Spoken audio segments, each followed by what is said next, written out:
আল্লাহ তাআলা এখানে আত্মীয় প্রতিবেশীর কথা বলেছেন, তাদের সাথে ভালো ব্যবহার করতে হবে, উত্তম ব্যবহার করতে, তাদের সুবিধা অসুবিধায় তাদের পাশে থাকতে হবে।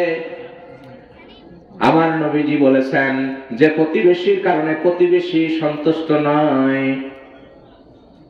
যে প্রতিবেশীর কারণে প্রতিবেশী অখুশি থাকে, কষ্ট দেয় আরেকজন প্রতিবেশীকে, ওই ব্যক্তিও কখনো জান্নাতে যেতে পারবে না। অথচ যত গন্ডগোল প্রতিবেশীর সাথে, বলেন ঠিক না বেটা? আপনাদের খারাপ লাগছে? হ্যাঁ, আমি একটু এগুলো কোরআন থেকে বলতেছি, এটা তো আমার বানানো কথা নাকি?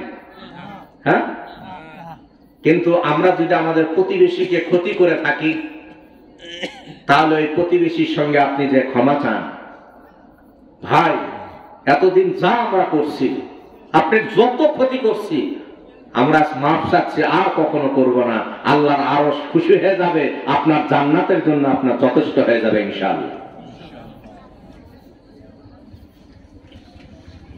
প্রতিবেশীর সব বিষয়ে তাদেরকে এগিয়ে নিয়ে আসেন। একটা দাওয়াত হয়েছে, অনেক বড় লোক মানুষদেরকে আপনি নিয়ে এসে দাওয়াত খাওয়াচ্ছেন, কিন্তু আপনার প্রতিবেশী একজন গরিব আছে, আপনি তাকে দাওয়াত দেন নাই, কারণ আপনার স্ট্যাটাসের সঙ্গে তার চলে না।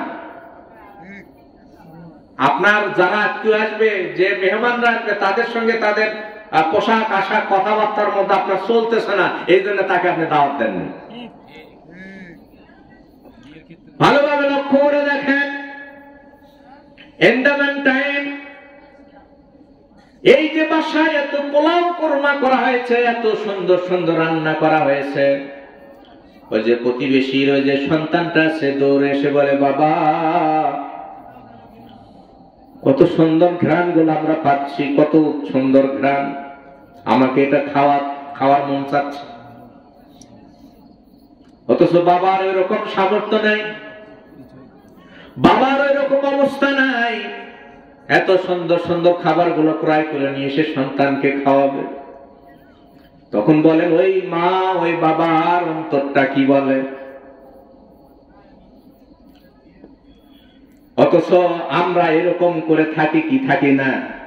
একটু জোরে বলা লাগবে, করে থাকি কি থাকি না? এই জন্য প্রতিবেশী, আত্মীয় প্রতিবেশী, এদেরকে আমাদের দেখতে হবে। রাসূল সাল্লাল্লাহু আলাইহি ওয়াসাল্লাম বলেছেন, তোমরা দান করো,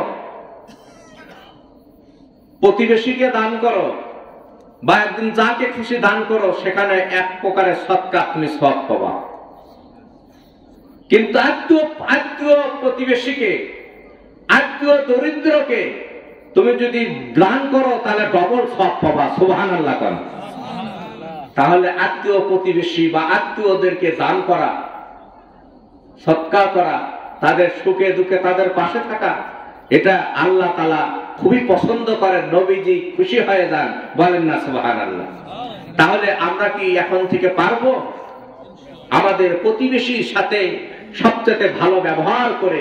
আমরা সুন্দর হতে চাই, আমাদের গন্ডগোলের জায়গায় ওখানে ওই জায়গাটা যদি আমরা পরিশুদ্ধ হতে পারি, প্রতিবেশীর সাথে ভালো ব্যবহার করতে পারি, তাহলে আর কোনো গন্ডগোল থাকে?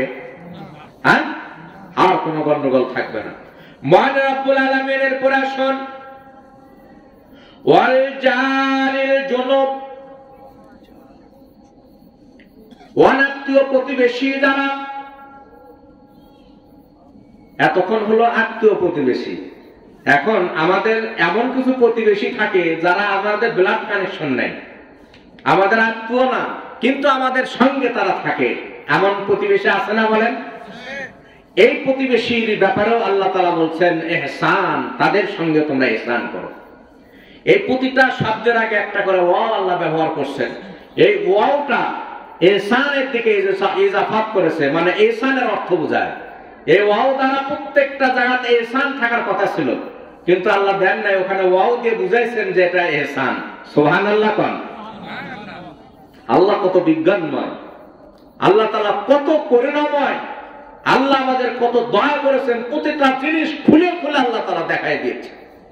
সুবহানাল্লাহ। কোন আল্লাহ রাব্বুল আলামিন বলেছেন এরকম করে, ওয়াল জারিল জুনুব, তার মানে অনাত্মীয় প্রতিবেশী যারা আপনার সঙ্গে এসে যাবে তাদের সঙ্গে আপনার ভালো ব্যবহার করতে হবে, উত্তম আচরণ করতে হবে, তার সুবিধা অসুবিধা দেখতে হবে।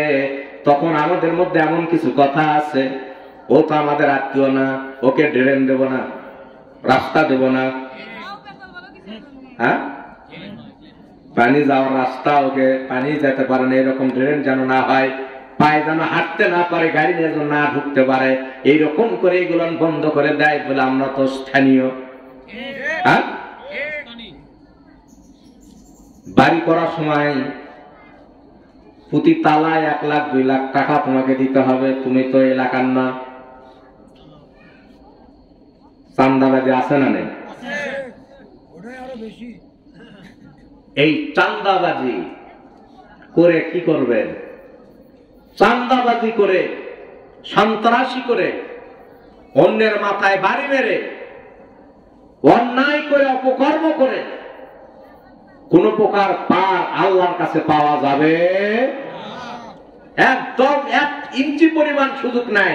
যত অন্যায় করবেন ততই আপনার ডিমোশন হবে, এক সময় দেখবেন ওই ক্ষমতা আপনার থাকবে না। বলেন ঠিক না ঠিক? আল্লাহ রাব্বুল আলামিন এই জন্য বলেছেন, কুলিল্লাহুম্মা মালিকাল মুলকি তুতিল মুলকা মান তাশা।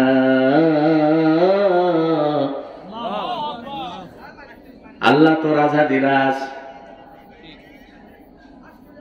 যাকে ইচ্ছে আল্লাহ তাআলা ক্ষমতা দেন, যার থেকে ইচ্ছে আল্লাহ তাআলা ক্ষমতা কেড়ে নেন। বলেছেন কে? আল্লাহ বলছেন। তার মানে ক্ষমতা পাওয়ার পর আপনি অহংকারী হয়ে যাবেন, এটা চলবে। কারণ এক সময় ক্ষমতার পালাবদল হবে, আপনাকে এই সমাজে থাকতে হবে। আপনি একজনের উপর আঘাত করবেন, এটা কখনো করবেন না। এটা দুর্বুদ্ধিতা, এটা আপনার জ্ঞানের কমতি আছে। একজন মানুষকে আপনি ক্ষতি করবেন ক্ষমতা পেয়ে, এটা করবেন না, কারণ এক সময় আপনার সেই ক্ষমতা থাকবে না। আল্লাহ বলছেন, ওয়াতানজিউল মুলকা মিম্মান তাশা ওয়া তানজিউ। আল্লাহ তাআলা ছিনিয়ে নেন, একদম ছিনিয়ে নেন। বলেন আল্লাহু আকবার। ক্ষমতা আল্লাহ কি করে নেন? ছিনিয়ে নেন। এখানে অর্থ খুব কঠিন, একবার ছিনিয়ে নাও। জীবনেও কেউ ভাবে নাই যে 45 মিনিটের মধ্যে শেষ হয়ে যাবে। হ্যাঁ, কেউ দাড়ি কাটা পলায়। আশ্চর্য ব্যাপার, কি এত ভালো তোমরা ফেরেশতা ছিলা? হ্যাঁ, ফেরেশতার মতো কথা বলতা।